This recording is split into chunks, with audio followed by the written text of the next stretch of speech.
예, 안녕하세요. 오늘 새벽을 깨우신 여러분을 환영합니다. 주님의 이름으로 축복합니다. 예, 감사합니다. 우리 새벽은 하나님의 축복입니다. 하나님의 축복이고 새벽 기도를 통해서 한국교회가 부흥을 했고요. 한국교회가 성장을 했습니다. 새벽 기도와 대한민국은 같이 움직인 겁니다. 근대와 같이 움직인 거예요. 교회가 없이 한국은 대한민국은 없습니다. 근대화는 없었습니다. 그래서 이 건국서부터 모두가 다 교회가 주축이 돼서 이루어진 겁니다. 그래서 이 교회가 얼마나 중요한지 모르는데 지금 한국 교회가 이 코로나 사태로 인해서 이제 소형교회, 중형교회, 소형교회가 다 문을 닫았어요. 만교회가 문을 닫았다고 그러네. 만교회가.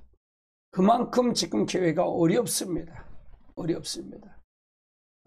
그래서 다시 이거 우리가 교회를 통해서 하나님을 다시 찾아야 됩니다. 다시 만나야 됩니다. 무리하게 교회를 이렇게 했던 재정적인 부분 때문에 굉장히 어렵습니다. 지금. 그래서 성도들도 떨어졌고 가장 큰 위기입니다. 한국교회가. 지금 굉장한 큰 위기예요. 소형교회나 대형교회나 다 위기입니다. 이거는 뭐 단합이 안 돼서 그래요. 단합이 안 돼서 그래요. 이 큰 교회 독선 때문에 이렇게 됐습니다. 여러분 회개하고 다시 돌아와야 됩니다. 문제는 하나님 앞에 돌아와야 됩니다. 하나님 앞에 돌아서 본질 안으로 돌아와야 됩니다. 그래서 성도들을 성령을 다시 하고 성령을 통해 역사하고 다시 돌아서야 됩니다. 그렇지 않으면 교회가 승산이 없습니다. 그래서 우리가 교회를 통해서 바로 세워지려면 우리가 가야 된다 그 말이죠. 여러분 새벽을 통해서 하나님 깊이 만나시길 주님으로 축원합니다. 기도합니다. 하나님 감사합니다. 오늘도 새벽을 통해서 하나님 깊이 하나님 만나는 귀한 시간 되게 하옵소서. 영광 받으시옵소서. 예수님의 이름으로 기도합니다. 아멘.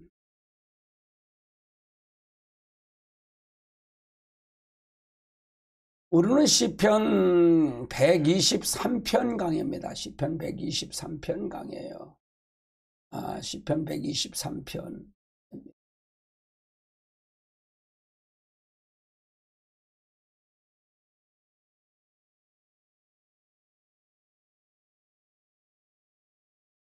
시편 123편은 1절로부터 4절입니다.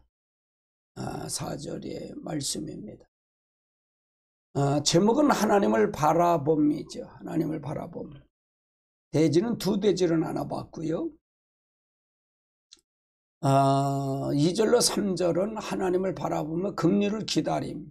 또 두 번째는 3절 4절은 멸시와 조소를 받는 중에 건져달라는 기도. 이 시인은 이건 성전에 올라가는 노래거든요. 이 시인은 이스라엘 백성이 바벨론으로 돌아와서 여러 방해꾼으로 인해서 모욕을 당했던 사실을 염두에 두고 부르는 노래와 같다는 얘기입니다. 노래와 같다. 저는 그렇게 봤습니다. 이게 바벨론에 포로가서 70년이 지난 년에 다시 올라오죠. 고레스 원년에 이제 올라오게 만들죠. 성전을 짓게, 스룹바벨 성전을 짓게 만드는 그때 방해꾼들이 있었어요. 방해꾼들이 있었고 그러므로 본편은 개인적으로 부르짖는 기도지만 결국은 이스라엘과 하나님을 교회를 전체를 대표해서 한 기도이기도 해요. 얼마나 애절하겠어요. 참 애절하죠. 그러니까 우리가 하나님의 징계를 받지만 회복해서 올라왔잖아요. 회복해서 올라오는데 하나님께서 책임을 져달라는 거예요. 하나님께서 함께 해달라는 거죠. 우리가 실수를 할 수 있습니다. 잘못할 수 있습니다. 그런 하나님께 돌아서면 하나님 책임져 주는 겁니다. 하나님이 책임져 주는 거예요. 하나님이 역사하는 거죠. 하나님이 인도한다는 얘기죠. 첫 번째는 하늘에 계시는 주여, 내가 눈을 들어 주께 향하나이다.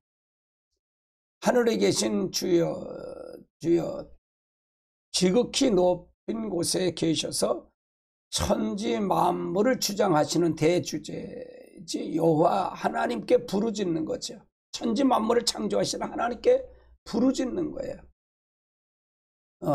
부른다는 얘기예요. 이건 하나님이 모든 걸 지으신 분이 나를 책임지고 나를 통해 역사해 달라는 기도죠. 그래서 시인 본 시인은 눈을 들어서 하늘을 높은 하늘에 계신 하나님을 바라보며 기도했다는 얘기죠.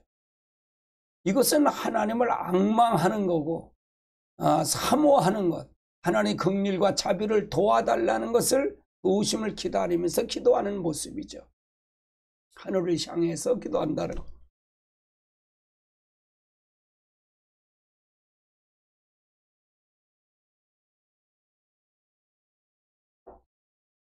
그래서 우리의 도움은 여호와의 이름에 있기 때문에 시편 기자는 여호와의 이름에 있는 성전에 올라가며 성전에서 눈을 들어서 하나님을 긍휼을 기다리며 간절히 사모했다는 얘기입니다.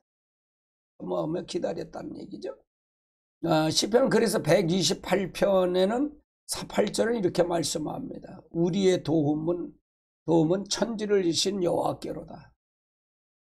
시편 121편 1절로 2절도 내가 산을 향해 눈을 들리라. 나의 도움이 어디서 올고 나의 도움은 천지를 신 여호와께로다. 여기서 산을 향했다는 얘기는 성전을 향했다는 얘기, 하나님을 향했다. 성전을 가리키는 의미죠.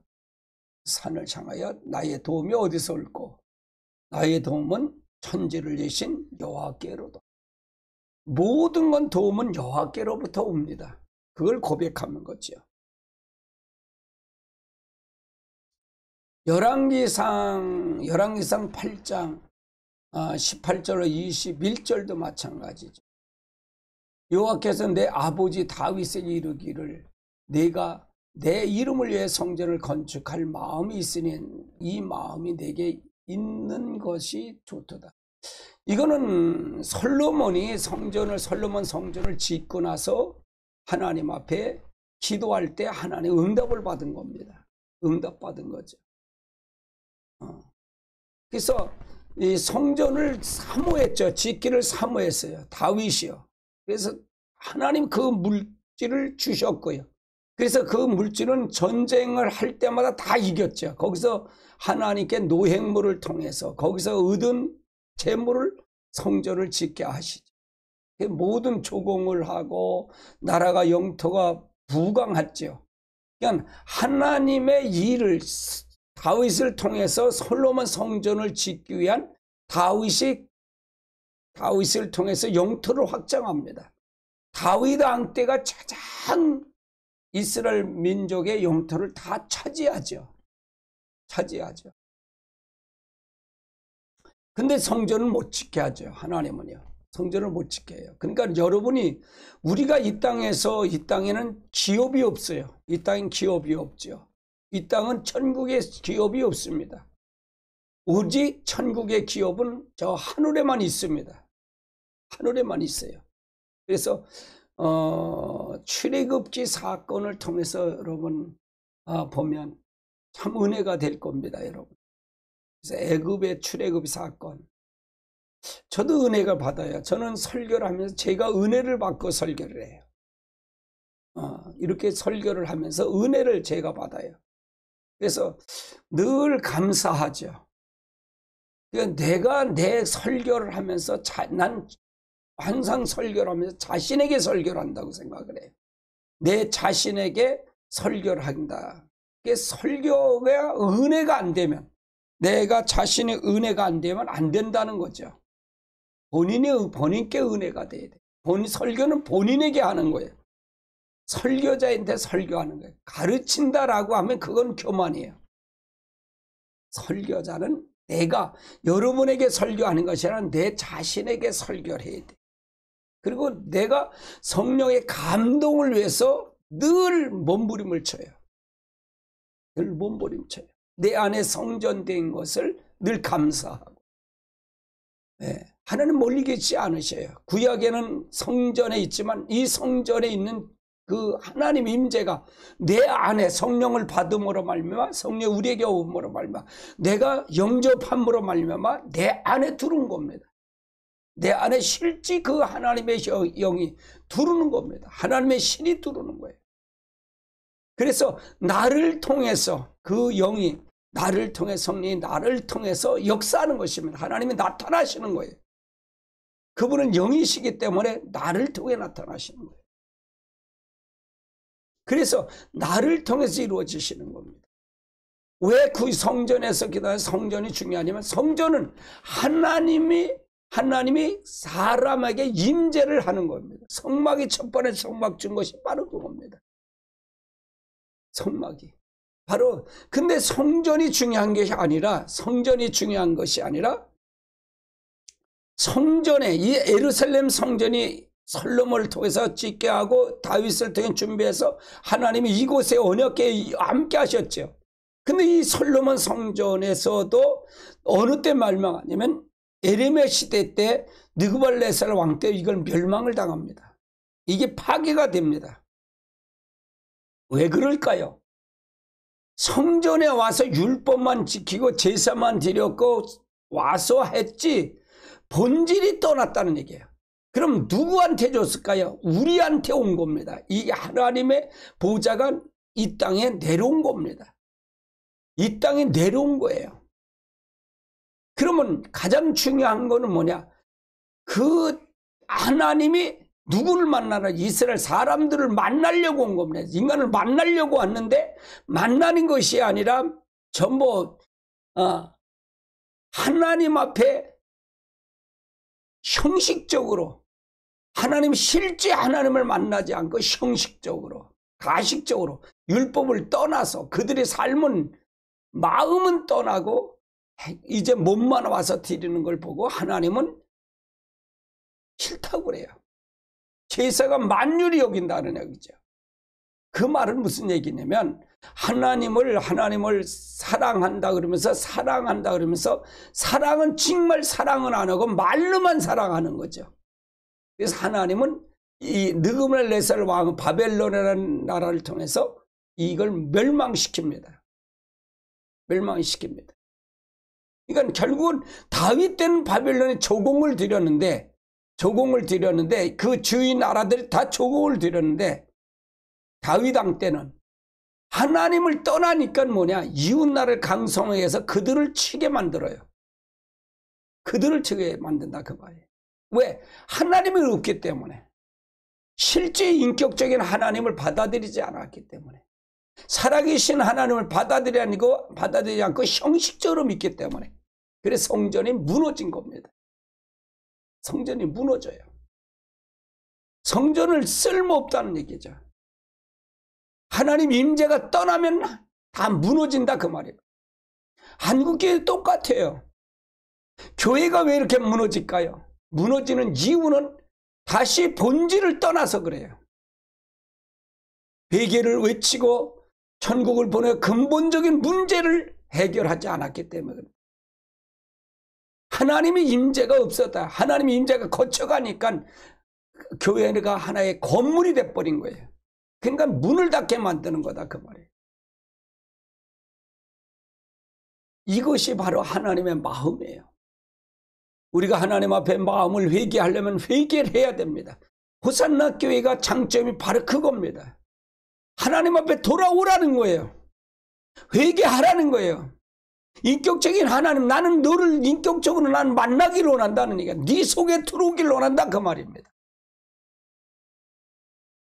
태국길 들고 애국하지 않는 그게 문제가 아니고 하나님의 실제 너 안에 들어오라는 얘기예요. 문제는 하나님 쓰는 도구예요. 도구입니다. 우리는 기도하며 무릎 꿇고 돌아오라 그러는 거예요. 외쳐야 된다는 얘기는 다시 회개해야 된다 그 말입니다.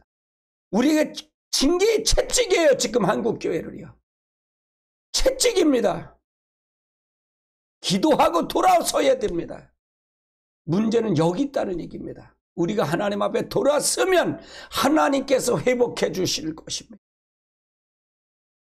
우리는 돌아와야 됩니다. 다시 성령으로 부어줘야 됩니다. 성령이 다시 한번 역사해야 됩니다.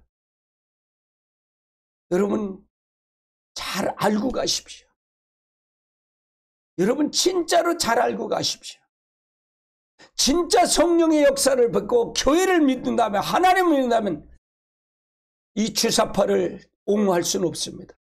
이재명을 옹호할 수 없다는 얘기입니다. 여러분 기도 많이 하십시오. 거짓말, 진실이 다 떠난 것, 국민을 속이려고 하는 이 거짓말 정부는 믿지 않는다는 얘기죠. 사기 정부는 믿지 않는다는 얘기입니다. 진짜 성령이 있다면 옹호할 수가 없죠. 이건 우리 교회는 사상이 아니에요. 정치의 이념이 아닙니다. 그 위를 뛰어넘어야 돼요. 신앙으로 뛰어넘고 하나님 앞에 회개하고 무릎을 꿇어야 된다는 얘기입니다. 좌파 우파가 없어요. 하나님 편에 서야 된다 그 말입니다. 다 무릎을 꿇어야 돼요. 그렇지 않으면 우리 교회가 무너집니다. 더 무너질 것입니다. 교회는 다 무너뜨렸어요. 다 무너뜨렸습니다. 경각심을 가지고 회개하고 돌아서야 됩니다. 성령을 다시 추구해야 됩니다. 성령의 바람이 불어야 돼요. 한국 강단은요. 다시 기도하고 회개해야 됩니다. 무릎을 꿇어야 돼요. 예배석 교회 처음 사랑이 어디서 이뤘는가를 생각하고 회개하고 돌이켜야 된다 그 말입니다. 라우디아 교회처럼 뜨뜻미지근한 것이 아니라 다시 돌아서야 된다 그 말입니다. 우리가 하나님 앞에 바로 설 때 하나님의 역사가 나타날 겁니다. 두 번째는 하나님을 바라보며 긍휼을 기다리는 의미죠. 예, 긍휼을 기다리는. 늘 긍휼을 기다리는 겁니다. 하나님을 바라보며 긍휼을 기다리는 것. 하나님 편에 모든 것이 있습니다. 한국교회 긍휼을 기다려야 돼요. 하나님을 바라보며 무릎을 꿇어야 돼요. 무릎을 꿇어야 됩니다. 그렇지 않으면 희망이 없어요. 희망이 없습니다. 네 편, 내 편이 아니라 하나님 편에 서야 됩니다. 기도해야 됩니다. 네 편, 내 편은 중요하죠. 그러나 더 중요한 건 하나님 편에 서야 됩니다. 정쟁이 아니라 다시 무릎을 꿇어야 돼요. 무릎을 꿇어야 됩니다. 그렇지 않으면 안 됩니다. 모든 건 다 하나님 편에 있습니다. 하나님 편에 있어요. 기도해야 됩니다. 무릎 꿇어야 됩니다. 그래서 여러분 하나님 앞에 반드시 무릎 꿇고 가야 됩니다.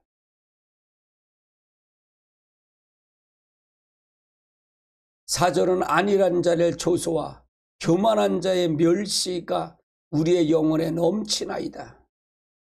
안일한 자를 죄를 통해서 이제 가책을 느끼지 않는 자죠. 이들이 평안을 누리면 말하면 안 된다는 얘기죠. 이런 자는 교만의 언행을 통해서 계속 조소하고 멸시하고 성도를 말할 수는 타격을 당하지만 하나님께서 함께 하시면 됩니다. 우리는 하나님 앞에, 하나님은 늘 우리가 싸움의 대상이 아니라, 싸움의 정쟁의 대상이 아니라 우리는 하나님 앞에 그분에게 맡기고 그분에게 역사하는 겁니다. 기도해야 됩니다. 무릎 꿇어야 돼요. 다시 돌아서야 됩니다. 다시 돌아서야 됩니다. 회개해야 됩니다. 회개해야 됩니다. 더 큰 틀의 눈을 보시고 가면 되겠습니다. 예, 오늘도 여러분 승리하시기 바랍니다. 예, 당신의 뜻이 이루어지는 그것이 필요합니다. 예, 우리가 하나님의 역사를 통해서 잘 가야 됩니다. 그렇지 않으면 안 됩니다. 여러분이 무엇이 시대를 통해서 무엇을 하나님 요구를 들어야 됩니다. 요구를 들어야 돼요. 다시 무릎 꿇어야 됩니다. 회개하면 본질 안으로 돌아와야 됩니다. 지금 다 본질을 떠난 거예요. 교회가 바벨탑을 다 쌓은 겁니다. 그래서 하나님 무너뜨리는 거예요. 회개해야 됩니다. 돌아서야 돼요.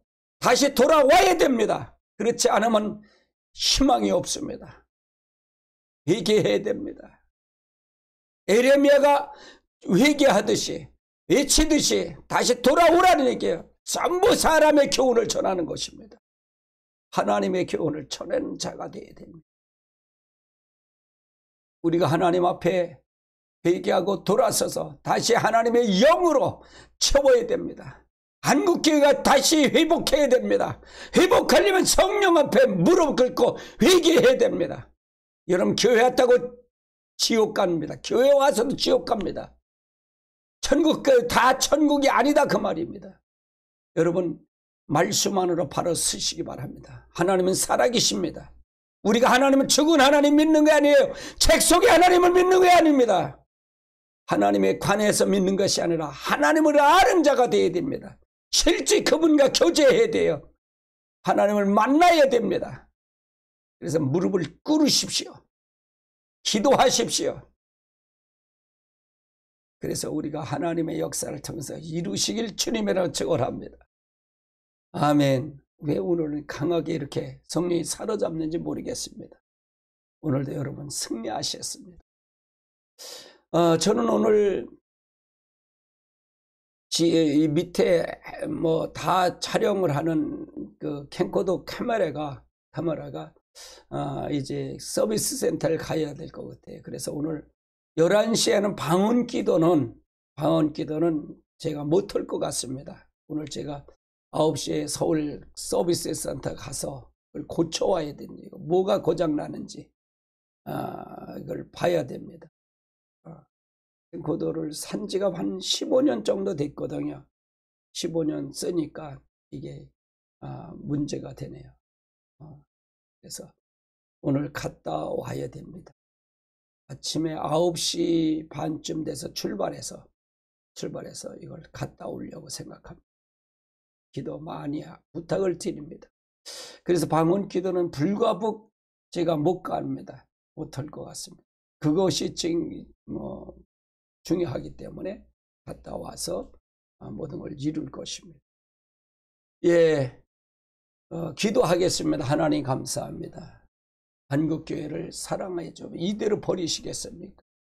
하나님 버리지 마옵소서. 회개의 영을 부어주시옵소서. 성령을 부어주시옵소서. 다시 강타게 하옵소서. 깨어나게 하여 주옵소서.